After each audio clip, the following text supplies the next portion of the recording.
Hello friends, welcome to உணவே மருந்து. இன்றைக்கி நம்ம உணவுக்கு மருந்தாக எடுத்துருக்கிறது பிரண்டை. இந்த பிரண்டையில் நம்ம துவையல், சட்னி எது வேணால் செஞ்சு சாப்பிடலாம். இதில் நார் சத்து நிறையா இருக்கிறதுனால பசியை தூண்டக்கூடியதாகவும் இருக்குது. அது மட்டும் இல்லாமல் இது எலும்புகளை நல்ல வலிமைப்படுத்தக்கூடியதாகவும் இருக்குது. இது இரத்த அழுத்தம் அப்படிங்கிற ப்ரெஷர் அதையுமே நல்லா சீராக வைத்து கொள்ளுது. இது பசியை நல்லா தூண்டக்கூடியதாக இருக்கிறனால நாம் வாரத்துக்கு 2 முறை இதை செய்து சாப்பிட்டால் உடலுக்கு ரொம்பவும் நல்லது.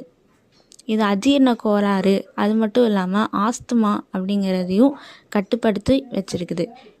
இந்த பிரண்டையை நம்ம அடிக்கடி நம்ம உணவில் மருந்தாக சேர்த்திப்போம். நன்றி. உணவே மருந்து. தேங்க்யூ ஃபார் வாட்சிங்.